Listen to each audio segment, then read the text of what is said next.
Hello, good morning, my friend. Today the topic is describe a time when you needed search for information. Information searching, most of the people will think about searching engine, just like Baidu, Google. Well, it is easy for us to search information nowadays. And I think that another important thing is that how we come up with some questions and we want to have the answer. There's a saying I would like to share with you. A man who asks us a question is a fool for a minute. A man who does not ask is a fool for a life. That's why you can imagine that how important to ask a question.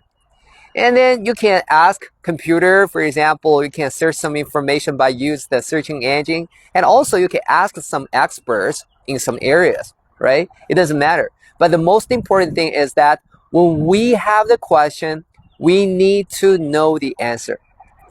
Take me as an example, and recently I'm working on some areas which I've never touched before. There are some techniques that I'm not quite familiar with. So that's why I got a lot of questions. But you know what?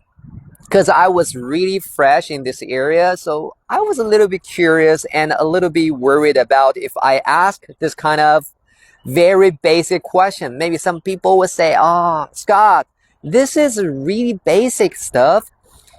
And after that, I thought, well, if I don't ask this question, I need to take a huge time to search different kinds of materials, and maybe it will be time consuming and I cannot deliver the product.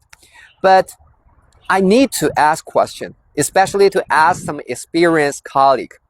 And then I encourage myself. I said, "Hey, Scott, don't worry, and you just ask question, okay?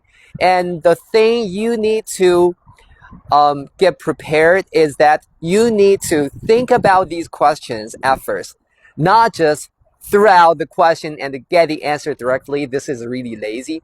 So that's why I characterized all the questions and prepare a document and think about what would be the possible solution based on my limited knowledge and my understanding. And then I invited one experienced colleague to join this meeting, and we discussed all the stuff. And then, because I already well prepared everything, that meeting was really efficient. And my colleague was really nice because when he saw the question list, and he could directly give me the answer. And I was like, wow, that's a really good approach. I never thought of that before. And after meeting, and I got some ideas how we're gonna handle this kind of issue. And then I feel like, wow, sometimes in our worry, I think it's not necessary because we are not perfect. We got some questions, but we need to ask that question and we need to get the answer. No matter what kind of channels you're going to use, but you need to get the answer. This is your responsibility. So my friend, having question is not a big problem. If you don't want to have the answer, that's the big problem. So remember that a man asks a question is a fool for a minute. A man who does not ask is a fool for a life. Thank you so much for watching, and I will see you next time. Bye bye.